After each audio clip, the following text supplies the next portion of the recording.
Hello, welcome back to Called to Homeschool, episode number 281, No Yell November Challenge. You are here with me, Meg, your host of the awesome homeschool podcast. So excited to have you here. Well, friends, it is October. Welcome to October. I love the fall. And I am getting ready for this year's No Yell November Challenge. And I really, really want to help you succeed. And so, several of the podcasts during October, probably two or three, this month will be helping you prepare for No Yell November. It is a challenge I have been doing for years. I want to say this is probably my fifth year of doing the No Yell November challenge. It often has looked different throughout the years. So I wanted to mix some stuff up and tried it a different way this year, just to always trying to think of a way to really help people. So let's dive in and talk about yelling. And why am I talking about yelling in the first place on a homeschool podcast? Well, if your kid was in a regular school situation, right? A hired teacher, and you found out that that teacher was yelling at your kid, you would most likely be livid and just like, I will not tolerate you treating my kid that way. And you would probably pull your kid out. Um, and yet we are baffled when we are the ones yelling at our kids, like, why won't my kids listen to me? Why won't my kids just do what I say? So, like, your kid's not going to like a public school teacher who's yelling at them. They're also going to struggle with mom or dad if you are yelling at them. So it affects everything in your home if you are constantly yelling at your kids. Um, Lots of stuff, and we're going to get into some of that today. But this is why I talk about it with homeschooling, because I want homeschooling to just be fun and I don't want it to be so hard. So I was thinking about this. I've started running again. Well, I mean, I'm always kind of running, but like trying to go fast again and running with my sister. So we're increasing mileage and we're doing hills and we're doing all of these types of things. And it's interesting on days that we do hills. We live at a base of a just under a 12,000 foot mountain, right? So lots of hills around here. And on those days on the hills, you are just dying. Our heart rates are super hard a high and it feels so hard and your legs feel heavy, right? And you're just like, why am I doing this? This is so stinking hard. And then it was interesting because we ran on Saturday last week. We did 9 miles, but we were running down a canyon and we were significantly faster. We felt amazing. It was so much fun. Like we could have kept going and it was so awesome. So, parenting is just like running, right? And sometimes when you are running downhill, it feels not so bad and it's pretty easy and it's pretty enjoyable. But when you're running uphill, it's really hard and really challenging. So I want your parenting to be like running downhill, riding a bike downhill, anything where like you have to put forth the effort and actually move your legs, but it's so much easier doing it downhill. So when you are calm, safe, can speak kindly to your children, have conversations with them without yelling at them. It is like parenting downhill. But when you are fighting with your kids, yelling at your kids, screaming at them, calling them names, whatever it is, threatening, punishing, all of those types of things, it is like parenting uphill. And it is so much harder. So you have to parent either way. So why not make it easier? So learning to not yell at your kids makes parenting easier, makes homeschool easier, makes your just whole family dynamic culture easier. So I'm just so passionate about learning, like teaching people to not yell at their kids. If you know my backstory, I grew up in a home with a lot of yelling, abuse, lots of things that were not awesome. And when I had my own kids, what did I say? Like, I'm never going to yell at my kids. I'm never going to do this. And then got kids and I was like, whoa, like I actually don't know how to parent without yelling at them.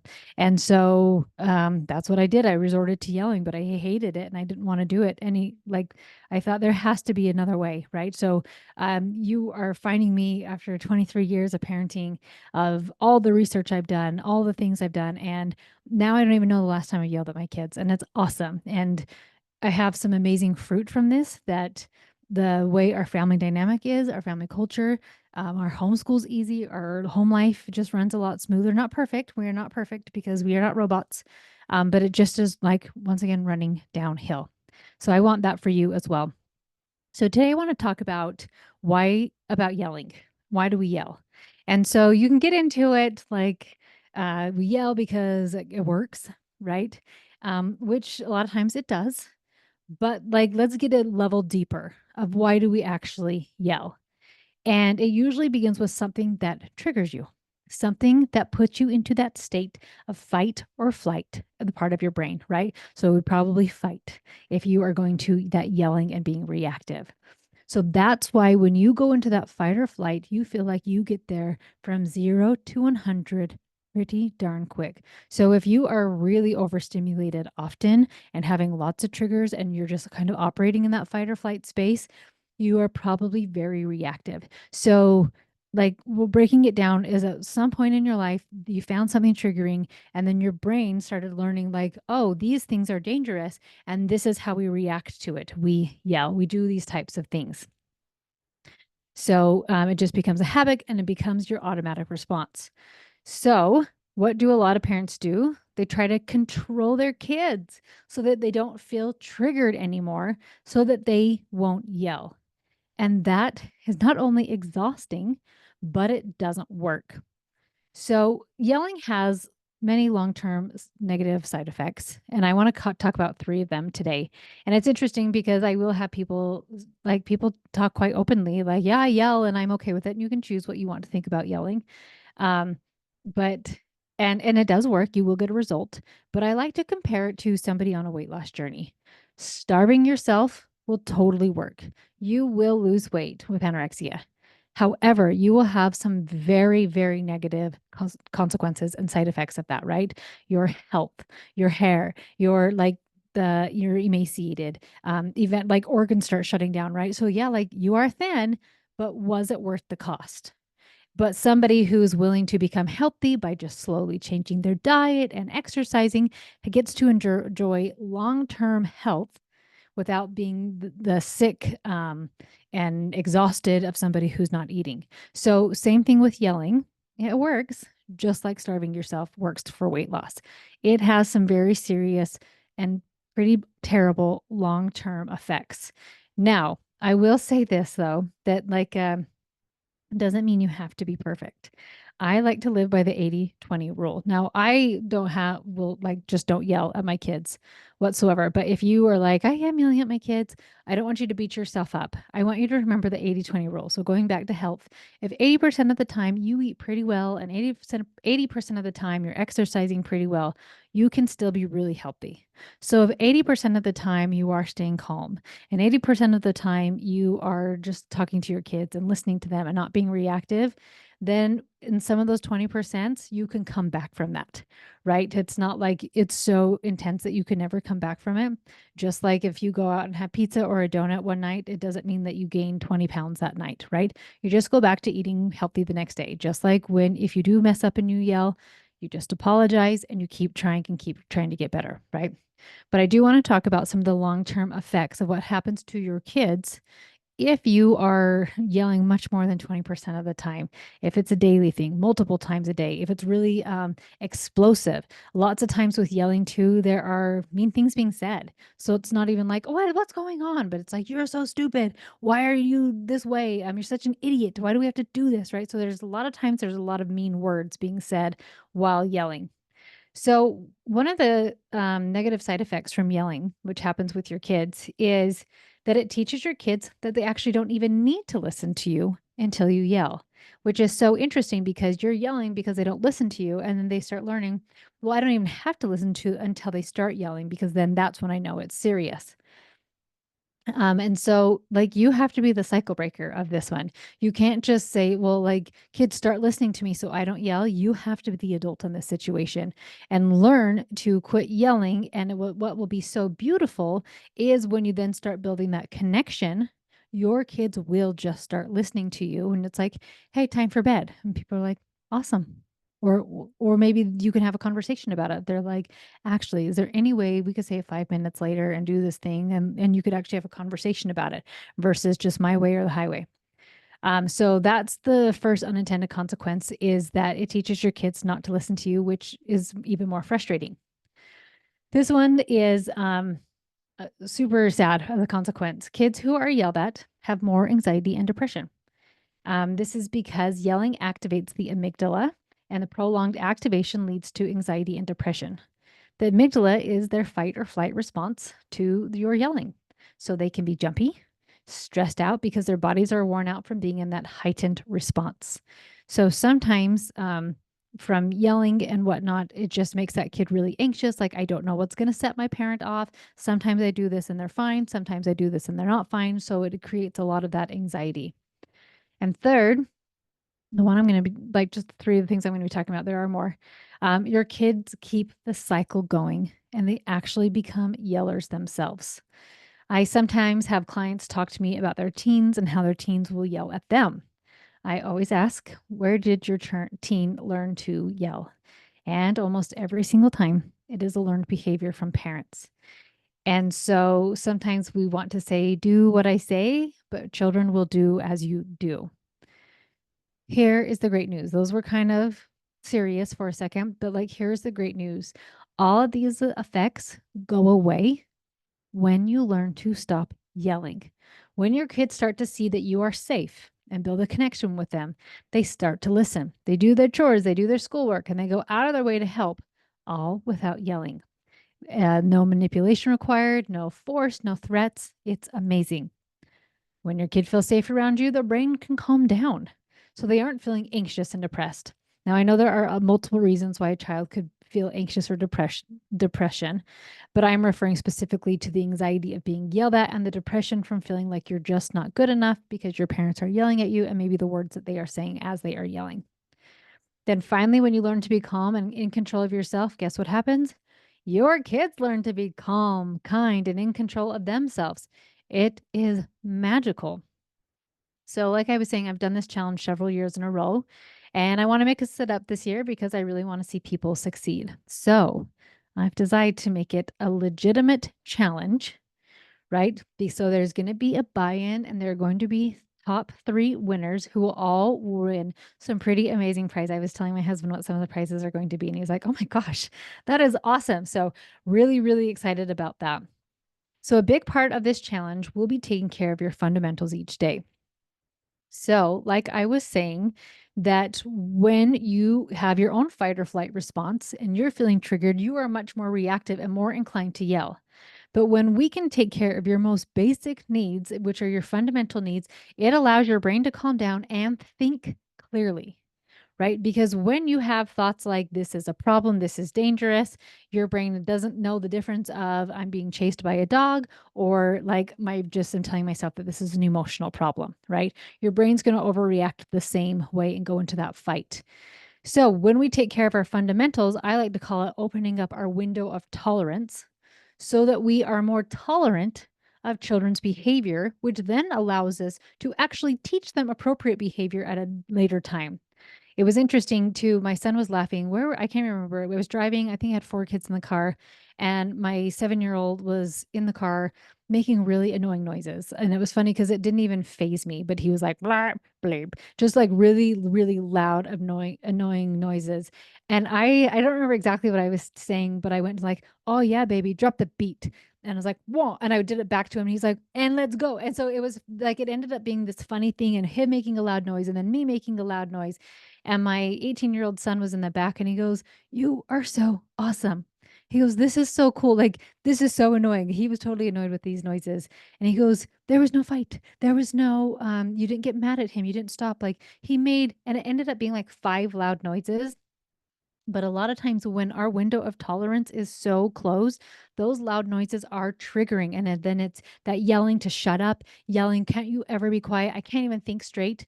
So when we open up that window of tolerance, we take care of our fundamental needs, then we can just play with it. We can roll with it. We can do some awesome things that keep a relationship versus causing a relationship to start falling apart. So, the biggest part of the challenge will be taking care of your fundamentals each day. Now, they hopefully they're not too hard, but it is a challenge. So I do like for some of you, some of the things may push you, but you actually don't have to be perfect in order to win or anything like that because it's all going to be point based. But they're just going to be small and simple things to help you get started on taking care of your most basic needs and opening up this window of tolerance. So there are 7 different categories where you can earn a point every day. And I broke them up into individual points so that if you missed one thing, it's not like your whole day is ruined, but just like you just missed 1 point for that day. So you can get 7 points a day. So I want to go through these with you. So the very first one is your sleep. All you have to do is track it. So this is not saying you have to have 7 hours of sleep or 9 hours of sleep or 8 or whatever it is, but just tracking it because sleep is such a big one that affects your mood. And sometimes it's the biggest of the dominoes that affects your mood. So tracking your sleep is just going to give you great information. So if you are tracking and you're like, okay, let's see, I went to bed at midnight, I had to get up at 6, so I got 6 hours of sleep last night. Okay, I need to be very aware that my window of tolerance might be pretty small today, so we're going to need to go slower. I'm going to need to be much more aware of things that trigger me, and I'm going to like have a thought plan ready of like it's not the end of the world if they can't find their shoes, or I don't need to ruin a relationship over math problems, right? Whatever it is you need to do. Sometimes even if like I can tell my window of tolerance is really small and like maybe my boys are bickering, like they're play fighting is what they call it. And I will just look at him and say, "Oh, my window is pretty small today." And so it's a common term in our house. But I'm like, "So could you guys take this into another room or would you like me to leave? Like, I don't have the bandwidth today." And it's like, "Oh, okay." So once again, I'm not asking you to be perfect, but tracking the sleep just helps you to start getting information of like, "Oh, when I'm averaging 8 hours, I'm feeling pretty amazing." When you know, when you've had a new baby and you're hardly getting any sleep and your emotions are all over the place, it just makes so much more sense why it's so hard after you have a baby is because you're so sleep deprived and knowing you just need to go a lot slower. So all you have to do is track your sleep. What time did you wake up? What time did you go to bed? Super duper simple. The next one is about food and how much food affects your mood. So instead of being like outrageous and super strict with something, all I want to require of you to get your point for this is to eat 2 servings, and it can be 2 servings of fruit, 2 servings of veggies, or 1 fruit, 1 veggie, just 2 servings of fruit and or veggies each day. So have an apple, eat some carrots, right? Like, so maybe throwing it in with lunch, throwing it in with dinner, because real food, like your body needs it, right? And it helps you to think better. When we live in a world in over processed fake food, it is so hard on your mental state. Another big thing with food too, and this isn't part of the challenge, but just FYI, the biggest roadblock I see with homeschool moms is they actually don't eat. And so it's like feed all the kids, make sure everybody else is taken care of. And then I'm starving, my blood sugar's dropped. And so I'm irritable, hangry, right? And so I'm just like this ornery monster. So even thinking ahead of time, like, okay, you're actually right, Meg, I don't even eat. One of the teens I was working with, because we do a lot of the fundamentals with teens too, especially teens of mine that have a lot of anxiety and depression, which from not parents who yell at them, right? It can exist outside of that. Um, but when we work on these fundamentals, it's just crazy. Like one of the girls I was working with, she didn't eat breakfast. So then she was really moody and mopey and just exhausted and lethargic. And so I said, just drink a protein drink in the morning. Like, don't make it big and fancy. Don't make it anything you have to prepare, but just to get something in your body. And so it's been interesting just seeing this lovely young lady of just like, I'm feeling so much better. I can think clearer. My day is running so much better just from some actual food in her body. And then we'll like always trying to improve it slowly, right? So but for the challenge it is to get some real food in your body, but just being aware of like, okay, I definitely need to eat 3 meals a day. I'm actually I what it was it last summer I got all my blood work done, and is it hypoglycemic? I know my blood sugar drops really low pretty fast. My sister's a diabetic, so she tests all of our blood regularly, and so she'll always laugh like my fasting blood sugar is so low, and she's like, "Oh, you should not ever be somebody who goes a long time without food." And I think, "Oh yeah, I could tell you that, right?" So for me, I love to do 3 meals and 2 snacks in the day. Like, well, I guess I do a snack right after I work out, then a later breakfast, lunch, a snack, and then dinner, and that works really good for my blood sugar. Keeps me keeps my mood up, right? And then just trying to work in as much real food as I can. But to get your points, just the 2 servings of fruit and or veggies. Let's see. Okay, the next one is water. This one can be like, as I was thinking about this, I'm like, this is so easy. But the more people I talk to, this actually could be very difficult for you. So I'm asking you to drink 65 ounces of water each day. Now, just a good baseline for a lot of people is to take your body weight, half it, and try to drink that many ounces. So 65 is if you are, what, 130 pounds. So you can kind of play with that, but I am putting the benchmark of 65 ounces.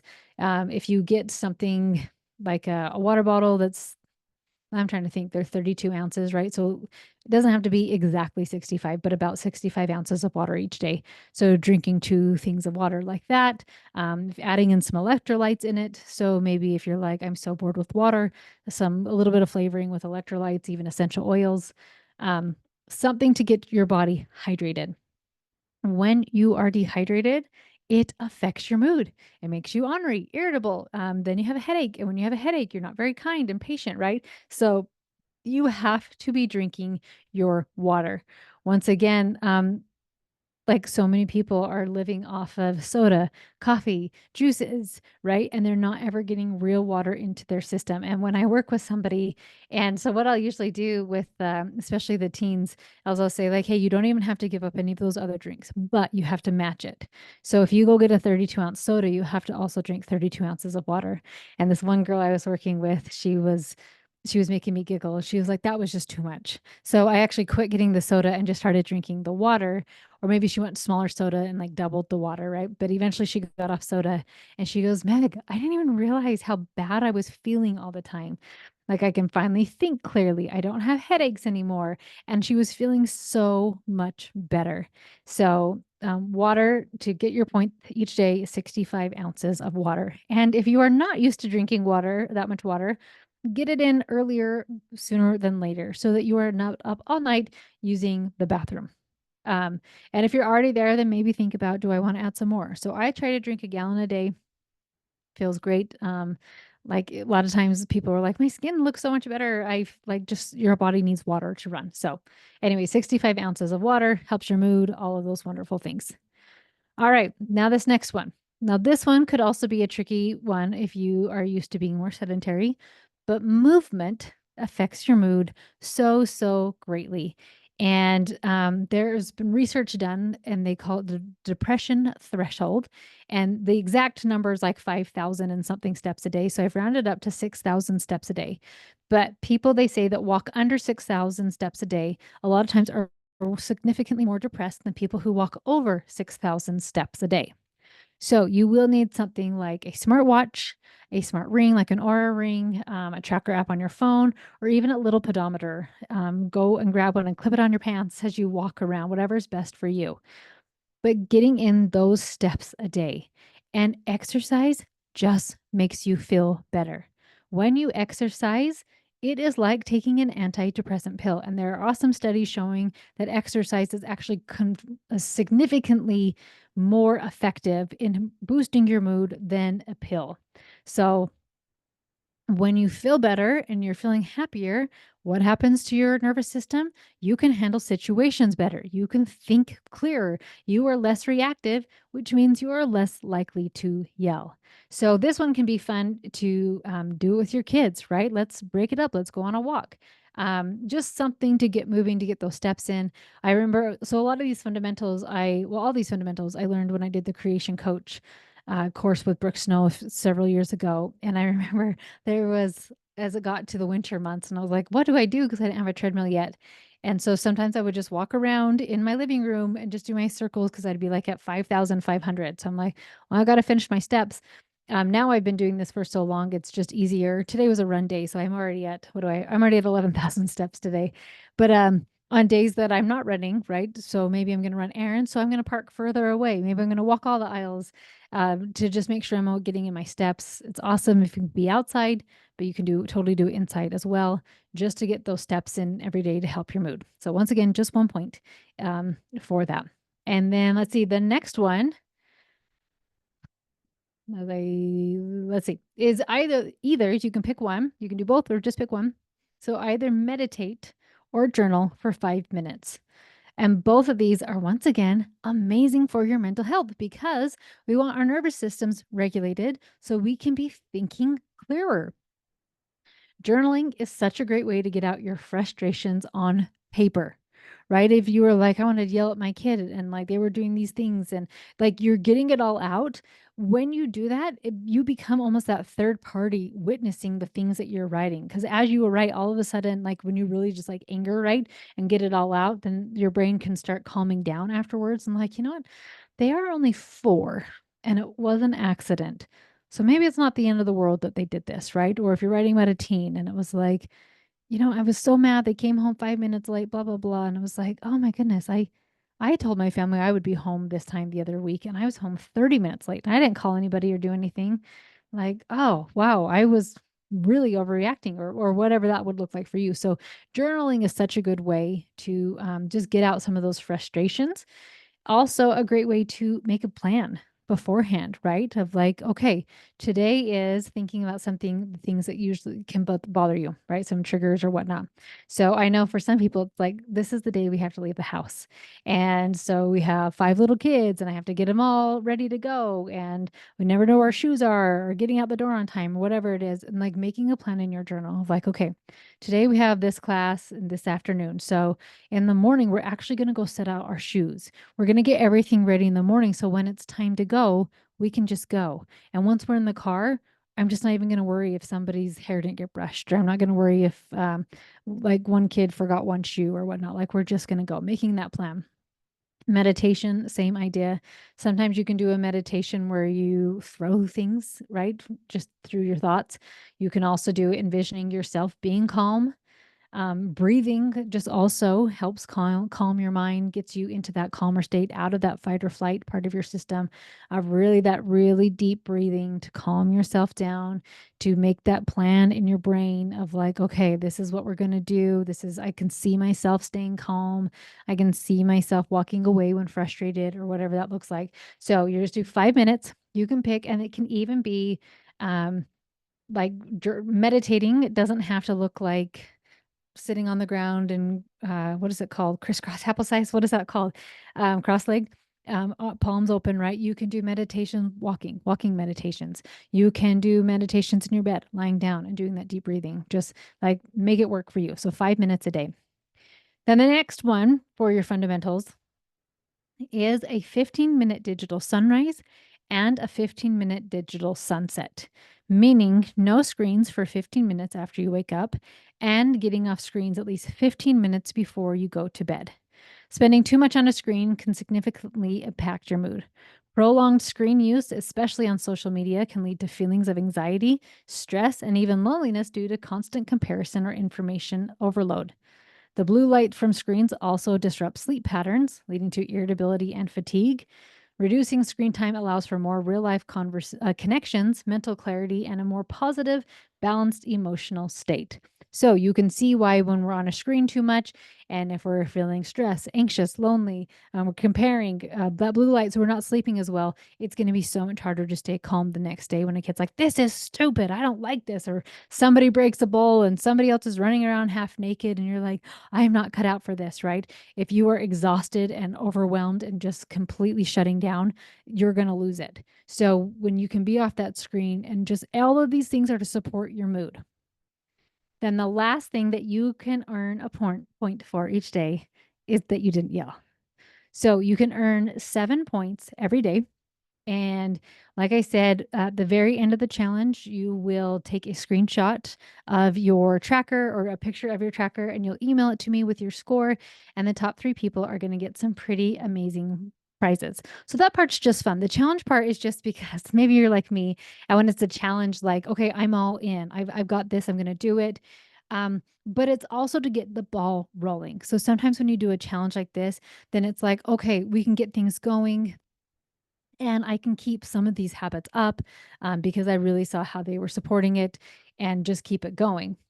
But you have to remember that this challenge can also completely change your family. And that is a bold claim, but it is true. I have received countless messages about the whole family dynamic changing, how kids started listening, how angry or grumpy kids were less angry and less grumpy. Moms finally feeling joy in their home and in their homeschool, enjoying motherhood at a completely different level. I hope this challenge will help change thousands of more homes this year, including yours. Everyone who signs up will get daily emails of encouragement and tips to help you succeed. Friends, helping to restore the family is what I feel called to do. And by helping parents to gain tools to keep the peace in their own home is healing relationships and restoring families and for generations to come. I hope you will join me this November in this year's No Yell November Challenge. You can sign up on my website, www.coachmagthomas.com, or from my Instagram bio. I cannot wait to see you there. Have a good one.